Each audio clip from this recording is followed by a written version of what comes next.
Thanks for tuning into this episode of the Human Performance Outliers podcast with Zach Bitter. All right, folks, welcome back to another episode of the Human Performance Outliers podcast. I am your host, Zach Bitter, and today I'm coming to you with a solo episode. This episode is going to be a bit of a reflection, actually, on a previous guest interview. I recently released an episode with Alexander Sorokin, and I wanted to talk to him about a variety of different things, one of which was his most recent 24-hour world record, where he ran 198.6 miles in 24 hours, which comes out to a 7-minute, 15-second per mile pace. A few things stood out to me about that record that made it a really interesting conversation. One was just, the absurdity of that amount of miles in 24 hours, obviously. His training was something that really stood out to me too, this prep leading into it. I wanted to hear about kind of maybe a little bit about the hows and whys with that.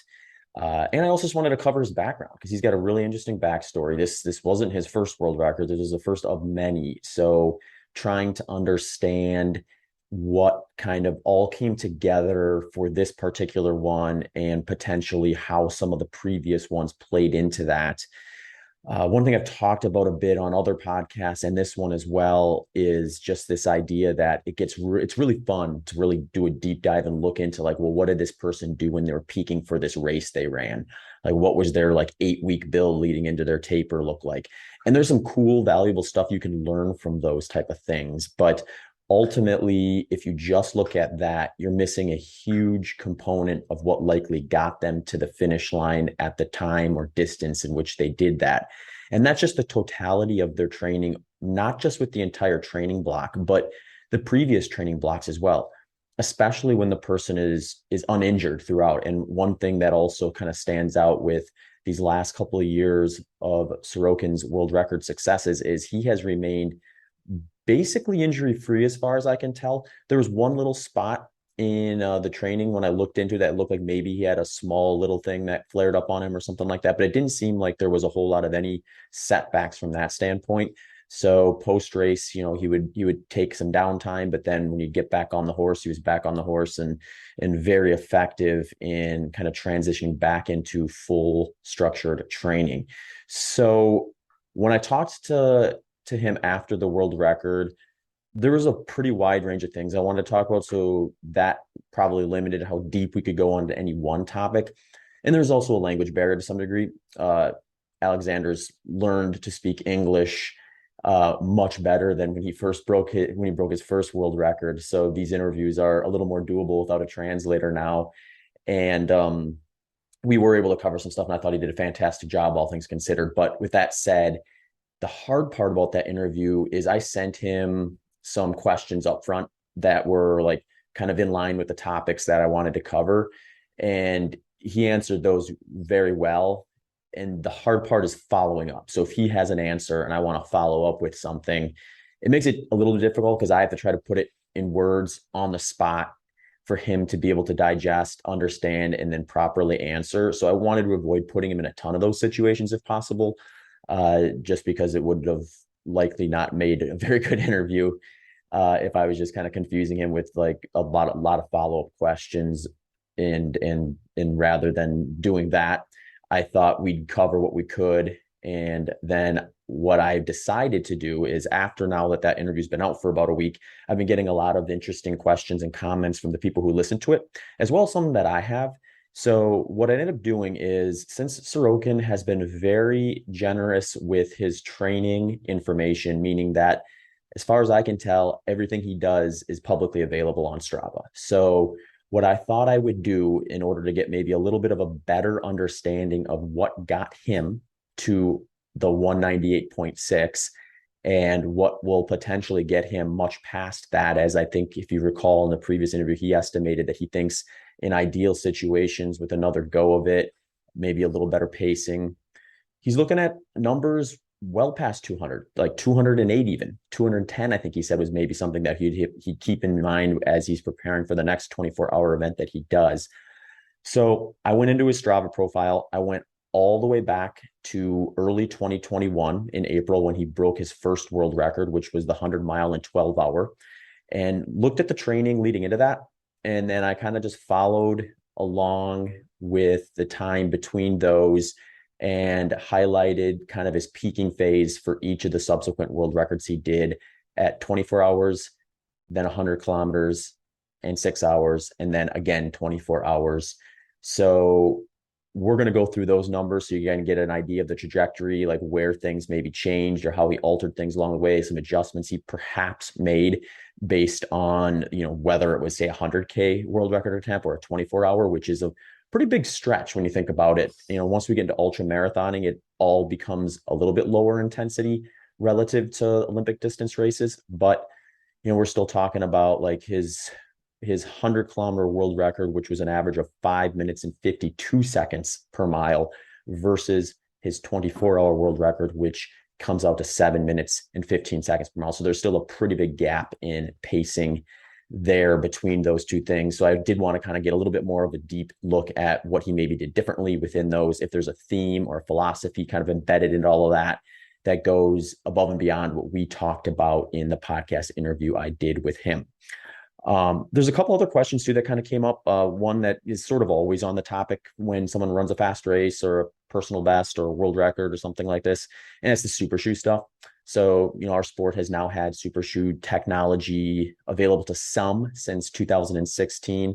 And now today, most major shoe brands have a version of that. So I'm going to talk a little bit about just super shoe technology in general and what maybe we can expect that would do for someone like Sorokin. And ultimately, though, I'd like to have Dr. Jeff Burns come back on the show at some point and talk about that, as well as just training methodology here. Because if I had to think of one thing that surprises me the most about everything that Alexander's done so far, the records are obviously impressive. I can wrap my head around some of that stuff. Some of the training, though, especially his most recent block, is like just really, really like massive from what I can tell. And I want to hear about some other groups or people that have done some similar approaches to endurance training and find out if there's any themes within that in terms of like longevity in the sport, short-term success versus long-term success, and kind of like where are these physical limitations that, an endurance sport that has an impact like running versus cycling, skiing, swimming, and things like that. Where are these lines and what can we maybe expect from what we've seen in the past? And I know Dr. Jeff Burns has a lot of information as he's followed a lot of different training groups and methodologies over the years that sometimes branch outside of what we typically see in our standard literature for endurance training and things like that. So possibly down the road, we'll have something like that kind of coming up to maybe dive a little bit deeper yet into some of the questions and things that I think came in after my episode with Alexander Sorokin. A few things before we get rolling into the specifics of this episode. If you want to access the audio version of this show ad-free and early release, you can do that by accessing the show's Patreon page. You can click onto the show's Patreon page by simply heading to the show landing page, which is just zachbitter.com/HPO. From there are links to each individual episode, as well as the details and links and discounts and things that come with each of those episodes, as well as a link that will take you to the show Patreon page, which, like I said, will give you access to the ad-free audio, as well as early release options and a way to support the podcast. Other things also on that show landing page, you can do one-time contributions if you wish to do that. If you really want to support the show, though, and you want to lean into the non-monetary way of doing that, what goes the longest way usually is just liking, sharing, and subscribing to the podcast. If I grow the show, it allows me to create more episodes and ultimately keep moving things in the right direction with this. So if you want to help out and you like an episode, feel free to share it on social media, subscribe to your favorite podcast listening platform, and let your friends and family know what you found valuable from it. So I think everyone who's been doing that, and in advance, everyone who will do that going forward. Finally, if you're gearing up for an event or a race and you'd like a little extra support, I do have some coaching options also at zachbitter.com. Those coaching options range from pre-made plans that follow my philosophy from a variety of distances. I've got 5 kilometers up to 100 miles. I got a strength athlete's guide to endurance on there. I've got a base building guide on there. They're all tiered on 3 different levels. And many of them also have different time frames or timelines between like 16 weeks and 24-week options. If you want a little more support than just following my philosophy and guidance through those pre-made static plans, you can work with me one-on-one as well. These come in a variety of options, including me writing the plan for you based on your lifestyle, your schedule, your goal race, your current fitness, your previous training. And then you can tier that all the way up to a lot of support, whether it be email, text message, and frequent phone or video consultations. So you can access all of that stuff if you're interested at zachbitter.com as well.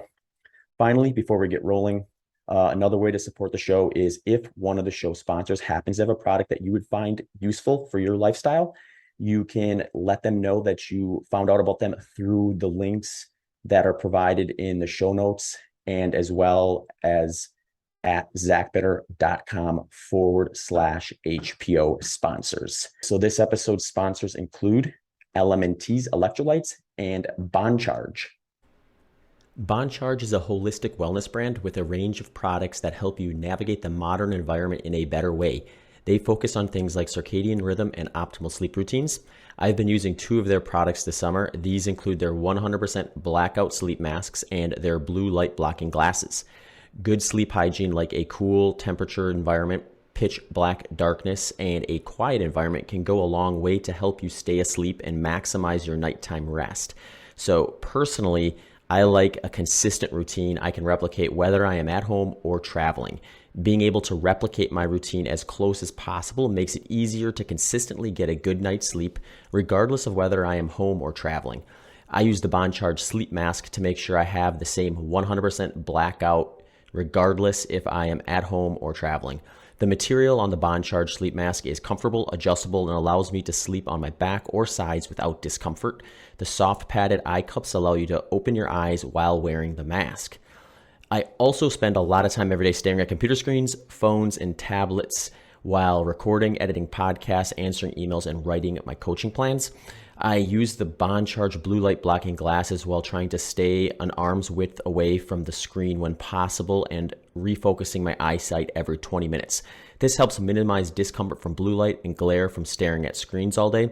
If you want to check out either of these products and the rest of the things that BondCharge has on their website, you can go to bondcharge.com/HPO and use coupon code HPO to save 20% off your order. That's BONCHARGE.com/HPO and use coupon code HPO to save 20% off your order. BondCharge ships worldwide in rapid time and has easy return and exchanges if you are not satisfied. LMNT makes an electrolyte supplement with no sugar. Each packet is loaded with 1,000 milligrams of sodium, 200 milligrams of potassium, and 60 milligrams of magnesium.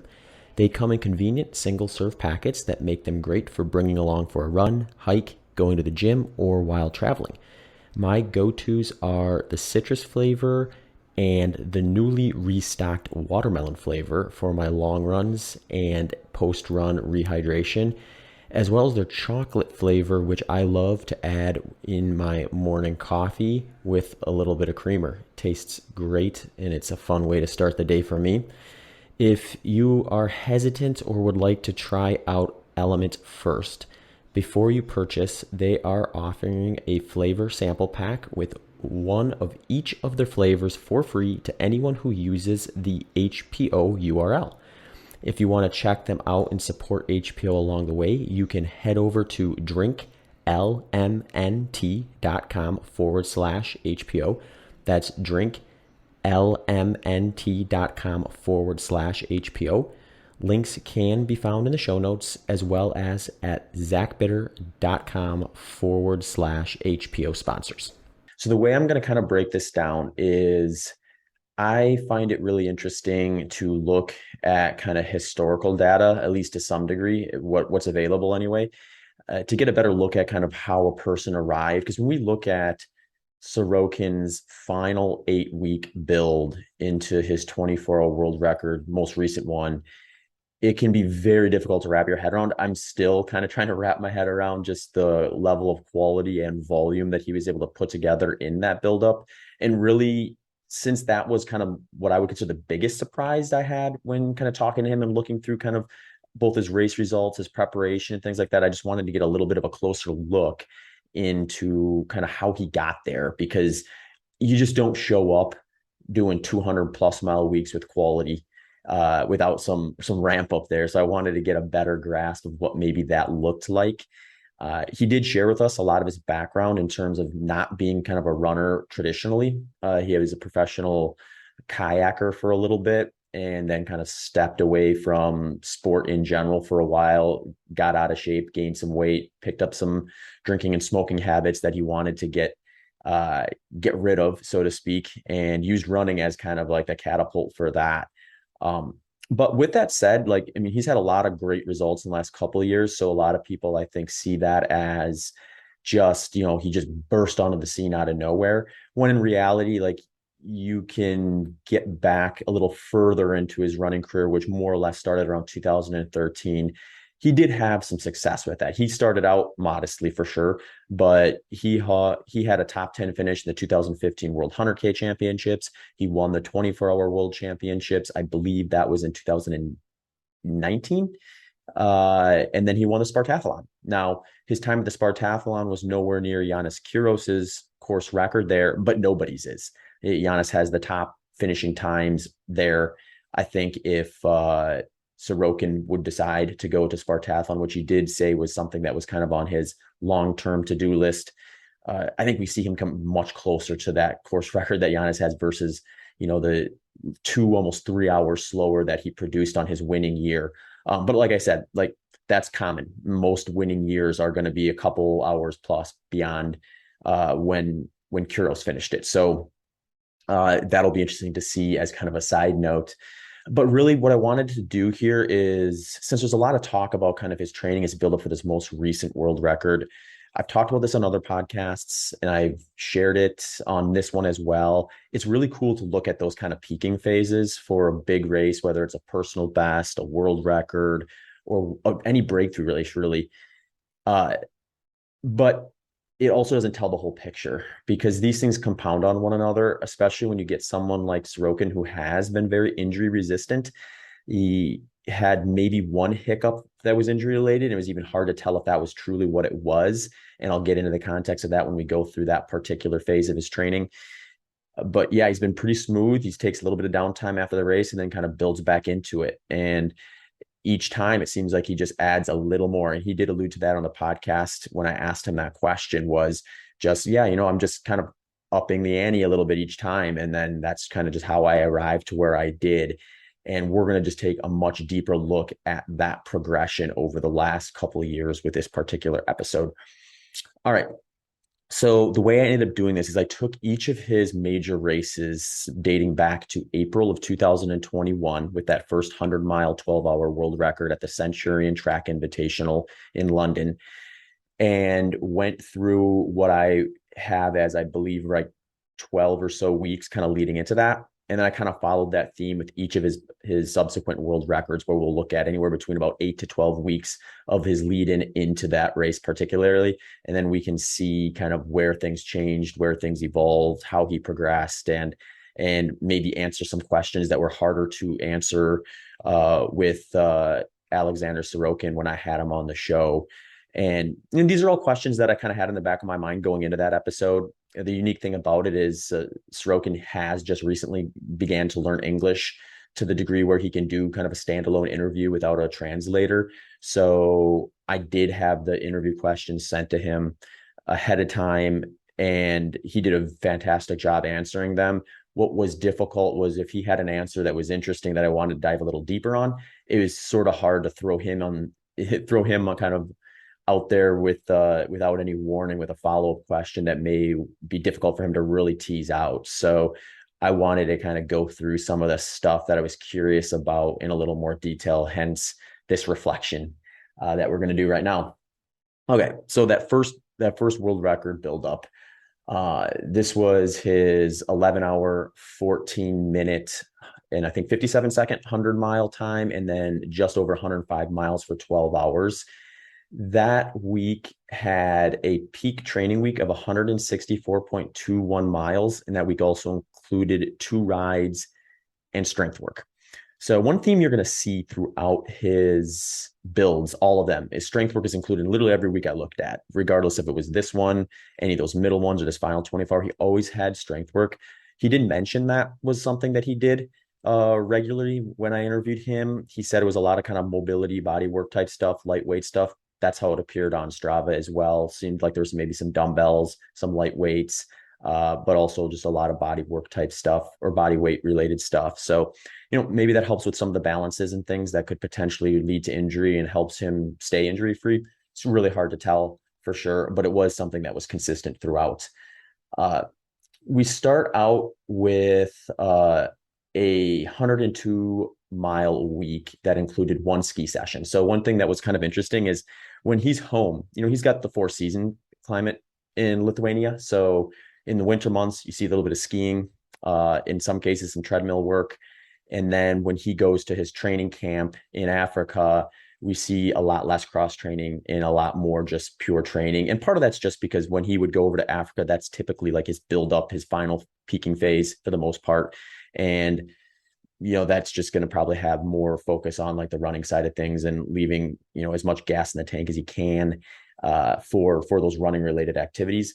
But there were a few weeks, I believe 3 prior to that first 102-mile week that were very similar to this one. So I didn't dive into them in any more detail because they're sort of pretty indicative there. He began to stay pretty much at that kind of low 100-mile range for the majority of this buildup. He did a second 102-mile week with 2 ski sessions, a 96-mile week with 2 ski sessions, a 104-mile week with no ski or bike or swim, 108 with 1 ride, 111, 120 with 1 ride, a 96 with a few short strides, I believe 3, and then a 78-mile week, followed by a 159.8-mile week. And all of those had one characteristic that kind of stayed there that we start to see maybe phase out by his final one, and was he had some more deload weeks. As you kind of see, he had some consistency early there on, and then you could tell he kind of dropped back a little bit. Part of that might be his peak long run stood out on this one, a little bit less so compared to his most recent 24-hour, where he starts stretching that long run out a fair bit past 50 kilometers in some cases. But for this particular build, compared to his next couple, you'll notice he did that 50-mile. It was like essentially, I think, 5 hours and 55-minute long run. And that was one that really stood out comparatively. It also was followed by some of those lower mileage weeks that we listed. So who knows, maybe you need a little extra recovery from that. For someone who is just starting to kind of get into like training full time, that might have been like a little bit of an overreach in terms of what was going to kind of provide him quality training in the next few days or weeks afterwards.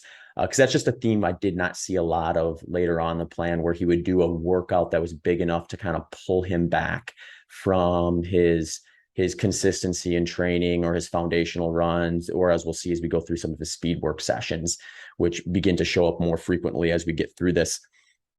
So who knows, maybe it was just a little bit of fatigue from that. Maybe it was he picked up a little bit of an injury or something like that kept him a little bit more sidelined. He did a lot more kind of riding that week. So the week after that one. So that kind of stood out. But some kind of key observations with this, those priority sessions or those foundational runs that I'm going to refer to, they looked like they were kind of ranging between the mid 6s to the low 7s for the most part throughout that particular build, which stays consistent with kind of what he was peaking for. I mean, he ended up running an average of about 6 minutes and 45 seconds per mile for that particular race. And, so his foundational sessions were kind of right at that race specific intensity. This one had no real speed work that I could tease out. There may have been some stuff that was embedded into runs that weren't clear that there was speed work in there.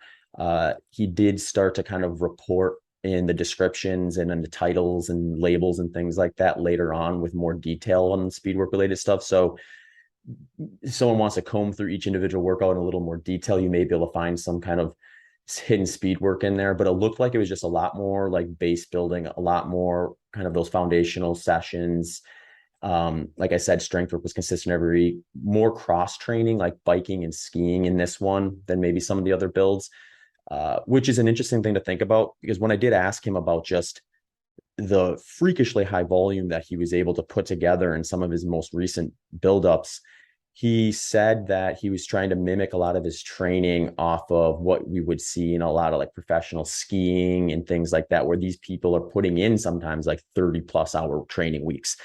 And I find that interesting because I think, yeah, you can handle that from like just an endurance training standpoint. That level of volume isn't uncommon with sports like Ironman triathlon and skiing and things like that, where you have a lot more lower impact. Swimming is another example, a lot lower impact endurance. Running oftentimes has a limiter because of the impact.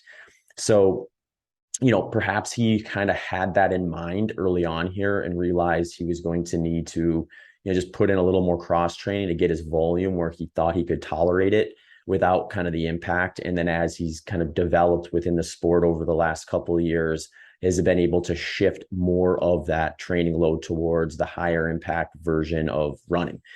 So that was that first one. I think it makes sense. It definitely was his lightest build relative to his other ones, and it was also his least impressive world record of them all. If we just look at it from, a standpoint of kind of like where it stands amongst other people who have run, similar races and things like that, and just how stout each of these records tended to be viewed as throughout the ultra running community.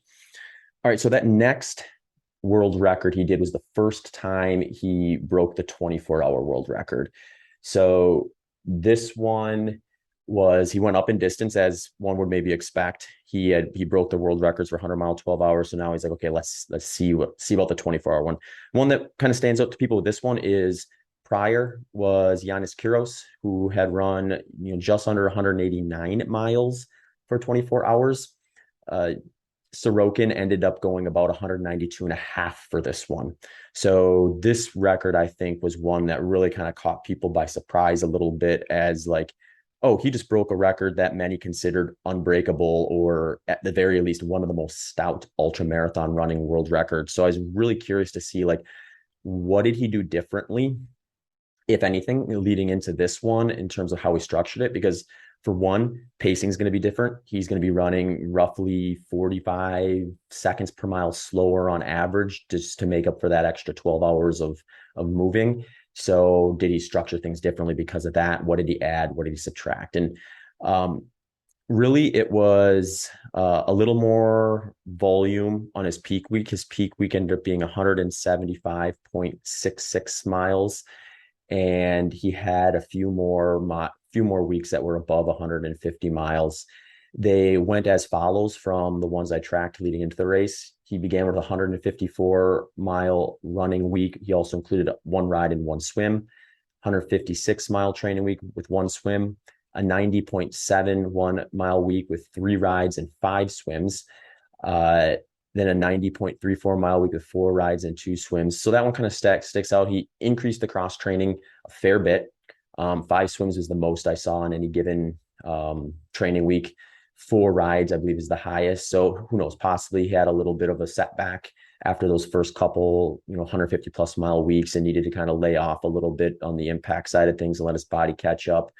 But then he was right back to it for the most part. 150-mile week with 3 swims. Then he really hit his stride for this build by hitting a 175-mile week with 1 ride, 172-mile week, and then an 128-mile week with 2 rides.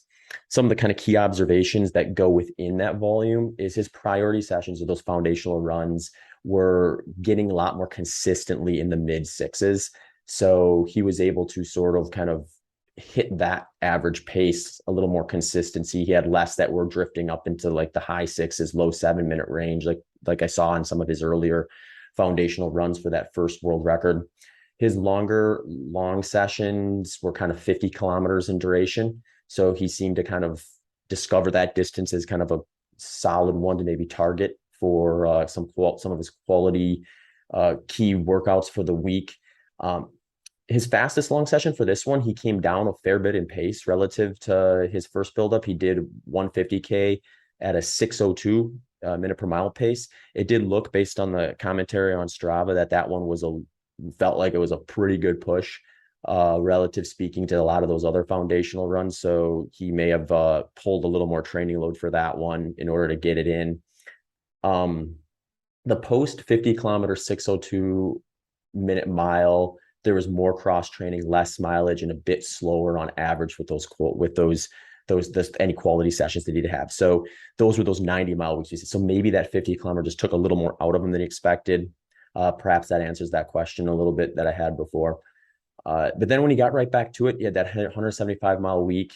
Looked to have a bit faster quality sessions, which included even some like moderate long runs of 17-miler at a 6:10 with some speed where he cut down into the mid to high 5-minute mile pace. So that was kind of what I saw as sort of his like maybe beginnings to speed work, was he was just embedding some faster paced, moderate intensity stuff in the middle of some of those moderate long runs. And that 172-mile week, there were more signs of speed work he had a 16-mile cut down where he cut to about a 540 per mile. Some interval sessions, he did some mile repeats, I believe an 8x1 mile, which he was hitting around the low 5s. That was another theme that kind of stood out. When he gets into more kind of structured intervals later on the plan, he oftentimes is kind of hitting that mid to low 5 pace for a lot of those.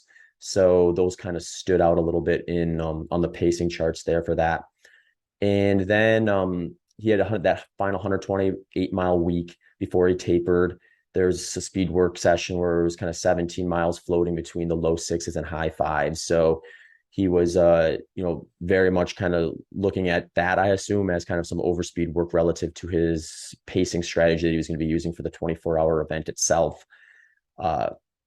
One thing that was interesting, and this sort of shows up, is he's got pretty high volume up to a week before the race. It looked like he only did about a 1-week taper on this one, although, it's sort of hard to say. 120-mile week, most people would consider that like very high volume relative to his 2 peak weeks of 175 and 172 miles. It is a bit of a cut down in volume. We see that theme a little bit where his tapers sort of get buried in the numbers to some degree, because he's frequently running like 100 miles plus still, that, the weeks leading into the week of the race. And then obviously the week of the race, he goes well over 100 miles because these distances are all long enough where even if it's just the race itself, it was going to base, other than the 100K, it's going to surpass that just by the race itself. But it seemed like from a percentage standpoint, he's tapering, but for most people's standards, not much of a taper. Maybe that will work a little better for lower intensity race pacing and things like that. But seems to be working well for him. Also, a couple of things. It looks like the start to the framework he used going forward, described on my podcast with him, where he mentioned that once he was getting into kind of those buildups, he would do kind of a couple quality speed sessions per week, and he leaned pretty heavily on these kilometer repeats. And we do see those appear more frequently in his following training buildups that we have. Another interesting thing that kind of played out is when I think of, people chasing records and world records and things like that, historically, more so with the Olympic distances, I guess, but like people are typically like working up in distance versus coming down in distance. Now, granted, when we're talking about ultra marathon, everything is relatively long distance. So, how much is going up to 24 hours, then coming back down to 100 miles or down to 100K really like a drop down comparatively to, like, say, someone who's got a 5-year career as a marathoner and then decides to try to like revamp and target the 10K. You don't see that very often, not at a world-class level anyway. So that was something that was maybe a little bit interesting, that his kind of approach after that first 24-hour world record is he kept coming down to that 100K 6-hour event. I did ask him about that, and he said really, like, ultimately when he ran that first 24-hour and broke Giannis's record, he thought he could do better. And he thought the path forward, because he was going to do his next 24-hour about a year later, was add a couple of races in the interim and use them as a way to kind of build up to 24. So from that side of things, it makes sense that he went back down for a little bit before that second 24-hour he did. So his next quality race or target race was a 100-mile 12-hour event that he did. This one, again, he increased his overall volume by a bit on some of his peak weeks. He also was a bit more consistent in terms of his training weeks were basically all but one were above 100 miles, and the one that wasn't, the one that was in the 90s, also included some testing. This particular build, he started to kind of, I think, get a little more interested in different kind of tests to show like, maybe where his potential's at, or maybe to build some of these future short interval sessions off of. So he did get a lactate test and then a VO2 max test. So we'll talk about that a little bit in this particular build as well. All right, so for this one, his peak week was 186.9 miles. So outside of race weeks, that was his highest training week so far.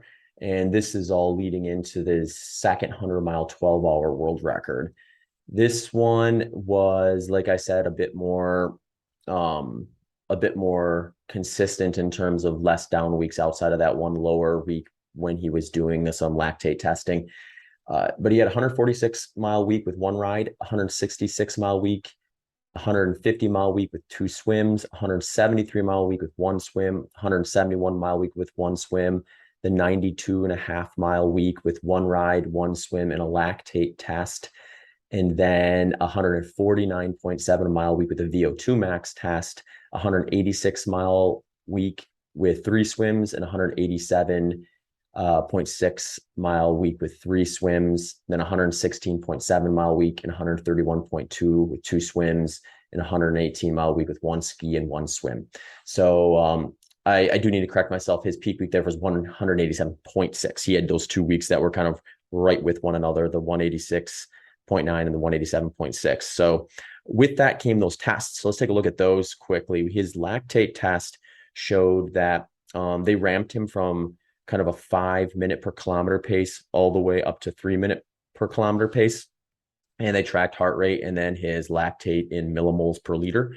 So that 5-minute per kilometer was from a lactate per millimoles is 1.4, 440 is 1.4 still, 420, 1.2, 4 flats, 1.3, 350, 1.4, 340, 1.6, 330, 1.8, 320, 2.6. So he crossed over that 2 millimole mark there. 310 was 4.2. And then the 3-minute per kilometer produced a 7.3 millimoles per liter of lactate. Heart rates that go along with that basically ranged from 110 and progressively increased all the way up to 178. Perhaps some key points in there when he was in the mid 150s, he's looking at like 340 to 330 minute per kilometer pace. He gets up to 162 once he pushes down to 320 minute per kilometer pace. So just some cool data to consider just where he was at with this particular one. The other interesting data point to share was that VO2 max test, which came back as a 74. So, obviously VO2 max gives you some idea of just maybe how big his engine is, doesn't necessarily include like something like his efficiency. Like someone like Sorokin, you would imagine, is incredibly efficient, being able to run the numbers he has for the time he has without, breaking down and wasting energy. It's just no way around it, really. So like, maybe that's still relatively high. It's not freakishly high like we see in some like professional skiers who have these massive VO2s in the high 80s, low 90s, but it's very much, in a spot where it makes sense that it would be where that is. And then when you also look at some of his speed work too, the other interesting thing that kind of showed up is almost all his speed work, very little, if anything, ever dips below a 5-minute mile pace. He'll get a decent amount of volume kind of in that low or just slower than low 5-minute pace when he's doing some of those like 10 by 1 kilometer type efforts. But 10 by 1 kilometer is a high volume speed session for the most part. So you would imagine that, he would be trying to be smart about his pacing within those. But we didn't really see a whole lot faster than that I dug out anyway. Maybe there was in some of those really shorter interval sessions that he does do a couple times during this entirety. moving along with that one, some of the key observations going into this race. So now this race was the one where he broke he became the first human to break 11 hours in 100 miles, and he put up 110 miles in 12 hours. So this was, something that I think was much more reflective of his result when he ran 192 and a half miles for 24 hours. When he did that, when I saw that race, and I had already known about his 11:14 57 100 mile 105 mile 12 hour, but when he put up that 192.5, I knew that if he goes back to the 100 mile distance and has a decent race, he's going under 11 hours. Very little doubt in my mind that that was going to happen if things kept heading in the right direction. But some of the key observations that would maybe made this training block a little bit different than the previous one was he started those foundational runs in the mid to high 6 minute mile pace. So we start seeing very few in the 7. He does 2 a days often. So that's another theme that shows up. A lot of times he's doing these big foundational runs and then occasionally a couple speed workouts. But he's always doing, for the most part, like a bit of a shorter, like maybe 10 to 15 kilometer or like 6 to 7 mile run in the afternoon, which is obviously slower. It's a recovery run than a lot of his foundational runs and his speed workouts. But one thing we do notice throughout this is those end up actually speeding up too, where early on he was having more stuff in the high 7, low 8s, and even a couple in like the low 9 minute range. Whereas as we get into some of these increasingly impressive records, those are even coming down into the low 7s oftentimes, and at worst maybe in the just past mid 7 minute per mile pace. No structured speed work at the start that was visible from what I could tell on his Strava, outside of maybe some stuff that was embedded in a few moderate long runs, pushing down into kind of the high 5s and things like that. Week 3 began dropping pace a bit on those foundational runs. So rather than being in the mid to high 6s, he started kind of bringing that a bit lower. Again, that makes sense given that the race for this particular world record is 100 miles, where he averaged right around a 6:30 minute per mile pace. So that theme kind of continues, where when he's doing those foundational runs, he's oftentimes running at or a bit below that pace that he ends up running for the world record itself. The speed work appeared less structured than some of the later builds, but did include runs in the high teens mileage wise, where he would drop well into the 5 minute per mile range a couple times per week. Most foundational runs during this buildup were in the mid 20 mile range with an occasional 50-kilometer session. The 6th week on the list that I read off began stretching out some of his runs, where he would dip under that 6 minute per mile range. So now he's kind of pushing the volume on those particular sessions a bit more. He had a few hillier routes, and actually he went out, I believe this is the first time he went out to the high altitude training camp, beginning week 6, but more aggressively in week 7. He started adding some things like some 300-meter hill repeats that I believe he was doing with the training team that was out there. His lowest mile week in this plan appeared to be just travel related. He was traveling back from that high altitude camp back to Lithuania. So he had a 116-mile week. He increased pace on foundational runs and added in a little more structured speed work. He had a fartlek session there where he did a run. He did like 20 reps of, whatever the fartlek distance ended up being for those particular runs. And those were peaking in kind of that low 5 minute per mile pace that I kind of referenced earlier. That 131-mile week had a lot of treadmill. And I think that was likely just because he returned home and it was winter. So he was just found himself on the treadmill a lot more. So whether the structure for the speed work was just easier to gauge or made being on the treadmill for 131 miles in a week a little more tolerable, he did look to have a little bit more of that structure. Per Strava, those intervals on the treadmill looked a lot like some kilometer repeats. We start kind of seeing that framework that he described on the interview I did with him showing up more consistently going forward. For this particular week, he did 2 sessions of that. It was a 5x1 kilometer and then a 10x1 kilometer for both of those. He did reference getting a second VO2 max test. Not entirely sure why, but he did say that there was likely it scored lower than his first one, and they think it was like a reading error on it. It's tough. I think his first VO2 max was done in a different lab too, so it gets a little goofy when you're looking at it from different labs and different tests and things like that. So Chances are that first one of 74 is pretty indicative of where he was at. You're not going to move that number tremendously from where he's at anyway, to begin with. Moving along, though, the couple of points, 118-mile week, he had some additional speed work outside of kilometer repeats. One was a short interval and a longer interval session. He did like a 4x5,000 workout, which would have been like what I would probably consider like really long intervals, kind of at a tempo session, and then some shorter 250-meter repeats. And that's led him into his taper. And kind of like I said before, his tapers tend to be quite voluminous still, despite it being relatively low. You think about it, a lot of his taper weeks are still just past 100 miles. But, if you're peaking at 180 plus miles per week, that's a pretty big percentage drop. So and the proof's in the pudding, so to speak, with his times that he's running at these races. So there is that as well. All right. So next world record was his 100-kilometer and 6-hour world records. So this one, I think, is actually one that stands out quite a bit for some of the stuff I mentioned before. One is he's been coming down in distance now from racing. You look at just like the speed work he's done to date and kind of where he's pushed that and the pace he ends up running for this. So this 100-kilometer world record, he averaged a 5:52 per mile pace for the entirety of that.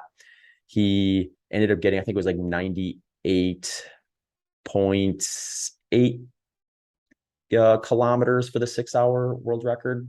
So it was, that one kind of surprised me a bit. I wouldn't have expected him to be able to quite push that low, but again, he's been surprising us all throughout. So it's not that may be the norm at this point. For this one, just like the trend I suggested, he's kind of continuing to build upon what he was doing prior. So this peak week for this one was a 192.9 mile week. And the lead in that I dug into included a 177-mile week with one swim, a 149-mile week with two swims, a 163-mile week with one swim, a 156-mile week with one swim, a 174-mile week, a 131-mile week, a 192-mile week, and a 147-mile week with a peak long run of 50 kilometers. So this one was the one that kind of began a trend that I saw with his 24-hour world record most recently, which was just like, there's really no deload weeks in here. Like from what I can tell, like even his lower mile weeks in this buildup are still I could say that 131-mile week, but for the most part, they're like the 150 range, and then a couple where he pops up. Obviously, the 192 sticks out a bit, but 177. These are all like high volume weeks. And due to the nature of the pace he's going to need to tolerate for 100 kilometers being faster, like the training load just by design is likely going to push a little more, at least moderate intensity work. And as you'll see, even some probably higher intensity work comparative to what he's doing before. So the fact that he's able to actually increase his volume and consistently keep it up without any really big deload weeks in there is likely what put him in a position, since he made it through injury free and without overly fatiguing himself to be able to do what he did. So some key observations within that training week is he starts getting more structure with those 1 kilometer repeats, and it starts him at the beginning. He did some tempo and hill repeats added, more consistently mid to low sixes for foundational runs. So like I alluded to before, he starts pushing those foundational runs closer to like the intensity I believe he's likely trying to target for the race itself. So it makes sense for this one that those are going to come down in pace. But again, he was still able to hit some 50K long runs. So like he was able to keep some of that overall volume in there on those runs as well. More sub 6 minute per mile paces. They increase in some of those foundational runs throughout the build. So he's dipping down under 6 minute, even though his average pace for a lot of those are still in the 6 minute range. He's dipping under. So he is touching that average pace that he could ultimately do.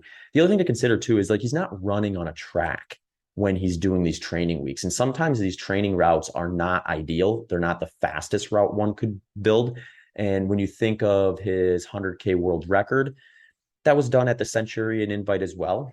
So he did 100 kilometers on a track there. So it's possible that despite his pacing looking a bit slower than goal race pace in a lot of those foundational runs on average, effort wise, they may have been right up in there.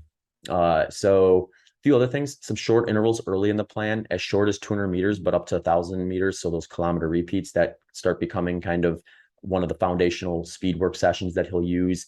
He did some ladder workouts with short intervals where he would cut down each interval shorter and then usually do like 2 or 3 reps of them. He also did some longer tempo sessions of upwards to 10 kilometer. Some of those 10 kilometer repeats that he was doing were right around a 35-minute time.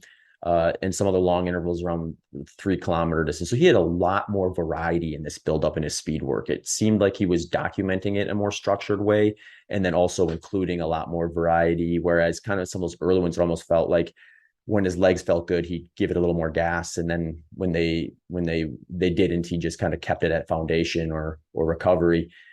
He had a lot more track sessions for this one. That 192-mile week began targeting more high 5, low 6 pace, longer sessions. So he was really, I think, leaning into the race specificity at that point. He had what appeared to be maybe one of the only failed workouts of his buildup so far, where he bailed out on a single workout.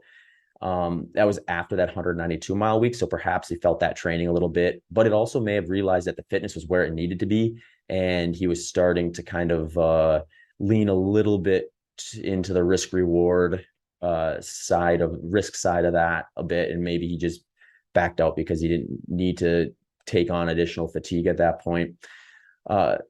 Second run begins to normalize in the mid 7s. So like I kind of said before, as we go through these, he starts to, you see those trends happening too, where even these afternoon, like 10 to 15 kilometer runs that he'll do start consistently getting to be more kind of in the mid to low 7-minute range. His taper was relative to peak volume, still hitting over 100 miles per week, like I mentioned in some of those other ones. So they look like no taper. In reality, technically, it's a taper.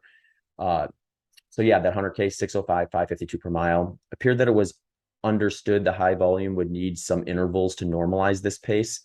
So just the idea that this was maybe the first race he did where goal race pace was going to be relatively fast compared to the majority of his miles. Because with his 100-mile and his 24-hour, almost all his runs, for the most part, a huge portion of his volume is at or faster than goal race pace. But this was maybe the one that was like going to be at least like noticeably faster in most cases. So I think he understood that the high volume that he was going to do is going to need to have like some broken interval, whether they be really long ones like those 10-kilometer sessions or the 3-kilometer sessions. He was going to need to kind of break those up a little bit and be touching that 552-ish intensity or below in order to normalize that a bit.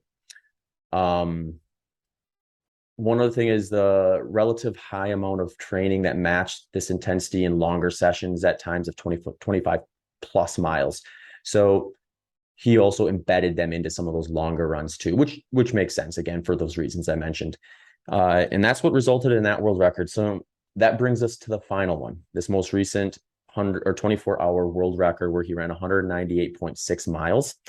And this one was the week that really kind of blew my mind. The other weeks I think were difficult to wrap my head around, but it was like, I've seen things done like that before. This one is one where I'm a little more, I'll be curious to see how he bounces back from this. And if he tries to reproduce this, how long he'll be able to kind of keep doing that, because there's just not that many examples of people doing builds where they're averaging over 200 miles per week with quality sessions. I tried it once when I was preparing for the Desert Solstice 24-hour in 2020. I think I had 7 weeks where I averaged over 200 miles per week, but I had nowhere near the quality. And obviously, these are comparing 2 different people. So just because it didn't work for me doesn't mean it's not going to. Obviously, it worked for him, but I'm curious as to like the relative sustainability of that type of a aggressive build. I actually talked to Harvey Lewis about this a couple of years ago, and he's been in the 24-hour world for quite some time, so he's seen a lot of guys come in and out, put up performances, remain in that kind of area for a long-term time versus kind of coming and going. And he said like everyone he knows that pushed that kind of volume usually ends up having some sort of setback because of it. And his advice to me was basically like, don't bother. So who knows? We'll see. I think we're still learning a lot about this sport, and the definition of what is the best path forward is probably yet to be determined. But this buildup included a much more progressive build than the other ones. The other ones had some signs of like a step back here or there, where it was like, okay, I'm bringing the volume down a little bit in order to maybe recoup my energies to kind of make that next push, which is what I see a lot of times in endurance plans. The ones I do, the ones I program, oftentimes have what I call like a deload week every like fourth week or so that we kind of let everything kind of catch up, minimize injury risk. This 8-week build was just basically progressive across the board too, not just with volume, but as he added more quality too. It just seemed to all increase gradually over that 8 weeks. So this is how that one played out. 169 miles with 2 rides, 3 swims, 158 miles with 2 rides, 1 swim, 183.9 miles, 198 miles, 205 miles, 223 miles, 234 miles. The one thing that was kind of interesting here is I mentioned this earlier on, but it really looks like with this build, he tried to keep his volume, even though it was progressive from a running standpoint, he tried to keep some of the volume up a little bit higher overall with some cross training early on. Perhaps that was just getting his body ready to be able to kind of tolerate the impact of running those 180 plus, 190 plus, and ultimately 200 plus mile weeks near the end.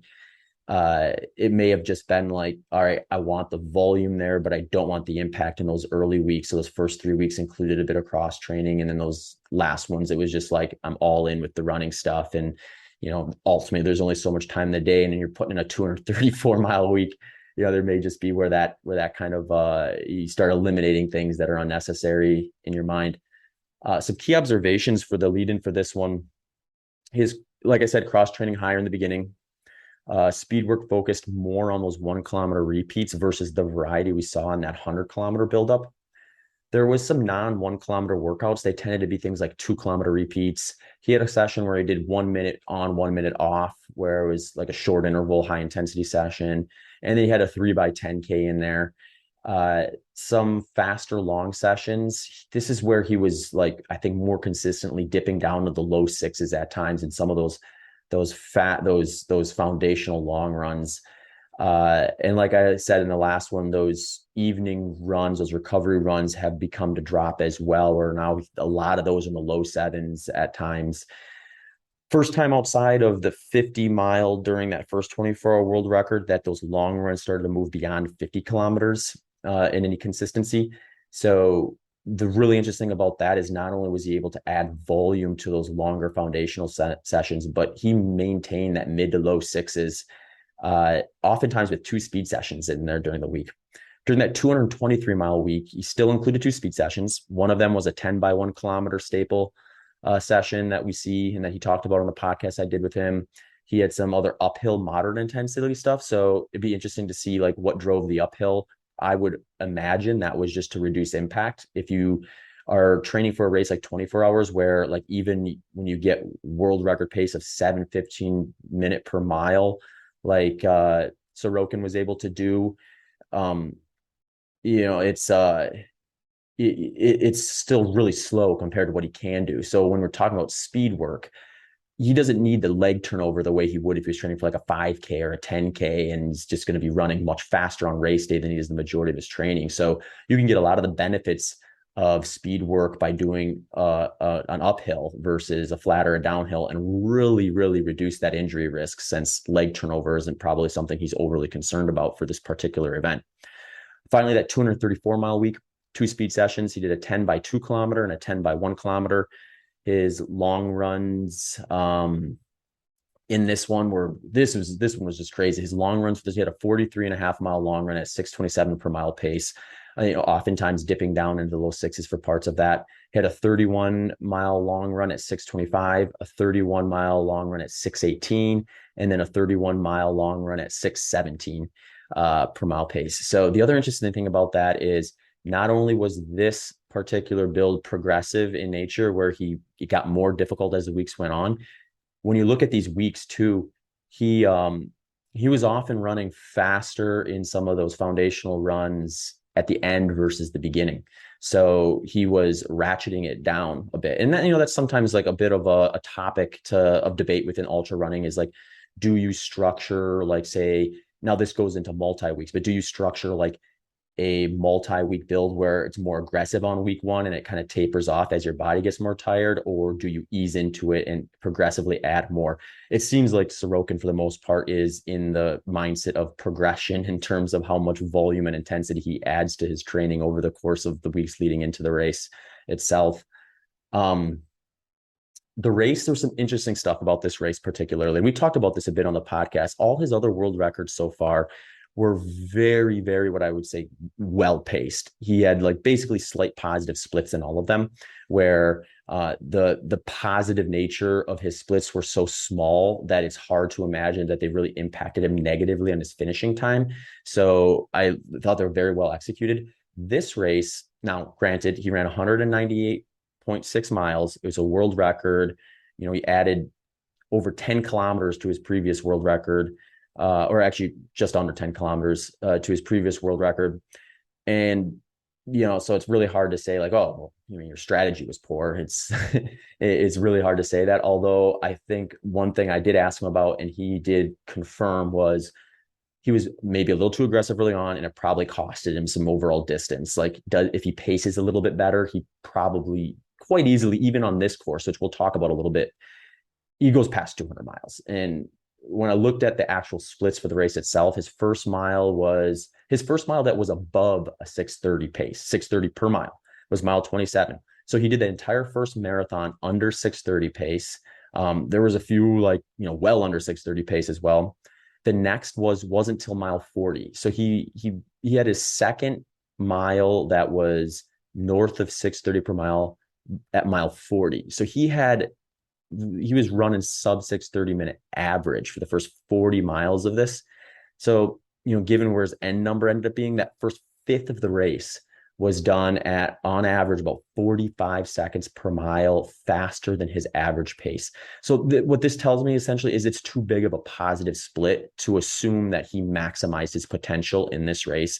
You can get into the weeds with this topic and think like, oh, the mental aspect of ultra running is so big, it depends on the person. Some people may need to go out too fast in order to like really wrap their head around it.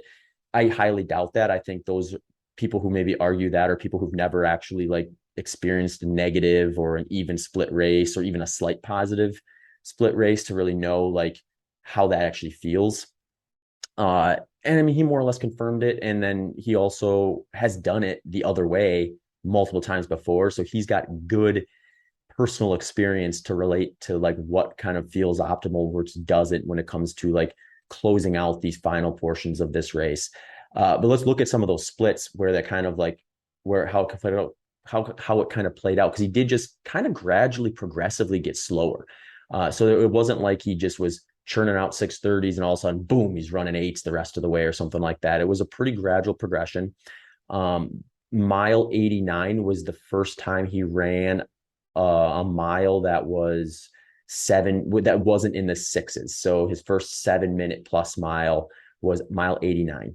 His first 8-minute mile was at mile 155. His first and only 9-minute mile was mile 167. So as I said, essentially he gradually slowed over the full 198.6 miles to get to that number. When I talked to him in the podcast, we talked about a few things relative to that. One was, how would you do it differently? Why did you do it the way you did? And his message was basically the course wasn't fast. There was 380-degree turns. I looked at the profile on it. There looked like there was at least one like real 180-degree turn where like you're completely turning around on a pin.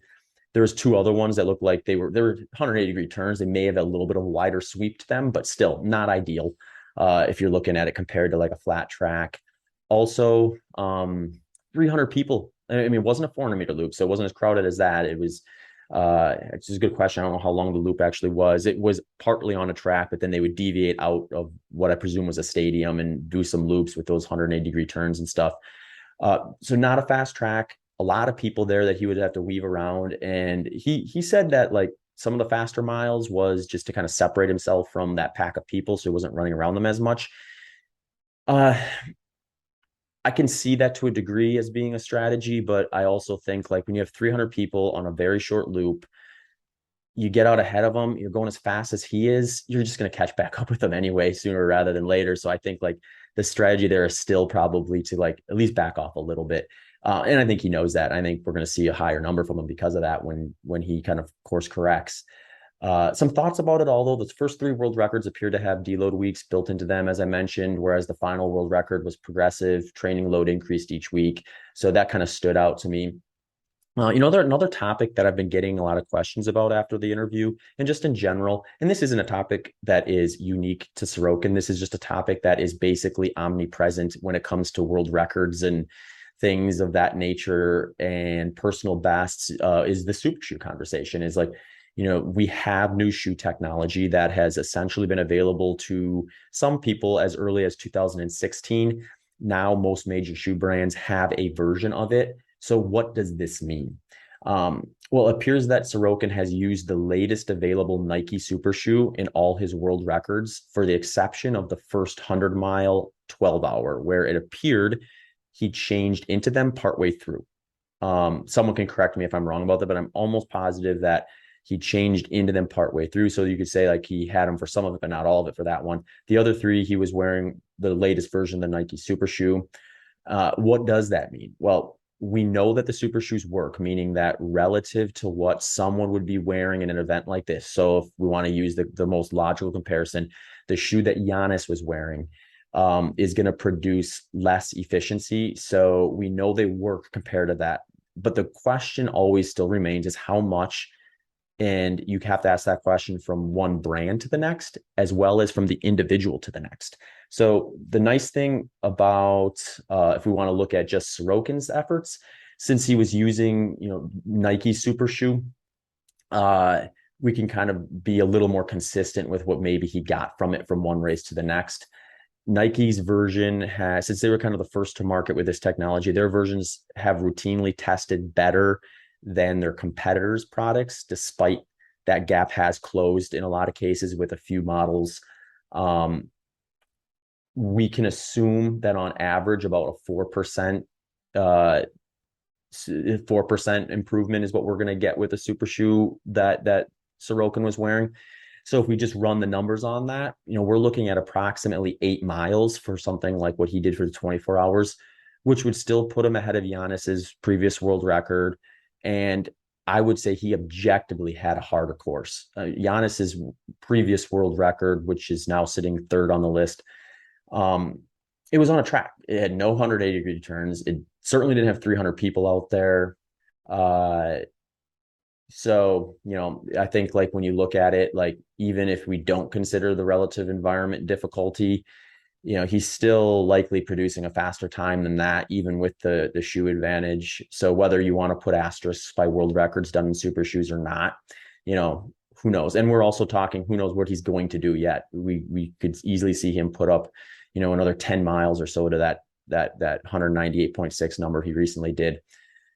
The other interesting thing, looking at the GPX file of the race, and this is just kind of a funny side note, the GPX appeared as if it was going slightly downhill the whole way. If you just look at like the course profile, he's out there for so long, it's 24 hours.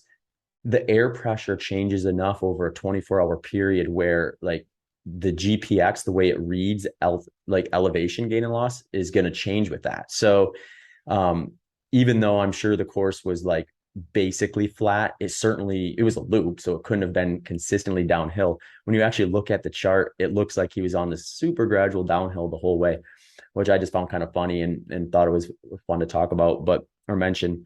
But yeah, that's what I got. That was kind of my deep dive into some of the stuff, questions that came in. Some of them maybe follow-up questions that may have been fun to dive in with Sorokin with a little more detail if there hadn't been a little bit of a language barrier there, or some things that I'd maybe like to talk to him about, because ultimately this is just me combing through his Strava. So I'm sure he could clarify or correct me on some things. that we talked about here. So, take it with a grain of salt with that, but hopefully you enjoyed my little deeper analysis and some of like the trajectory that has been Alexander Sorokin's world record performances over the last couple of years.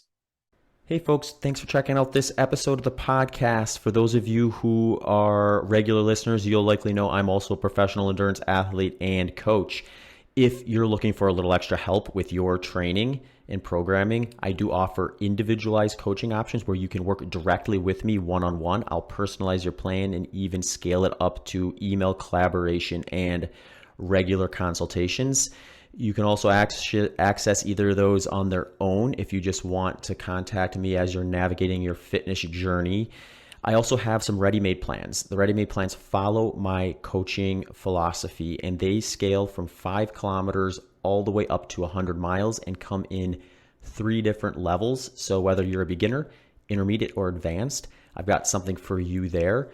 And most recently, I also just added a Strength Athlete's Guide to Endurance program, which will help someone who is primarily a strength athlete who wants to either do an endurance event for the fun of it, bolster up their cardiovascular fitness, or just try something out, try something new. So those programs are built to be able to supplement a strength program so you won't have to give up on your gains in the gym while you're going after some running or endurance related fitness goals. You can find all those things on my website at zachbitter.com. Thanks for checking out this episode. Thanks for tuning into this episode of the Human Performance Outliers podcast with Zach Bitter.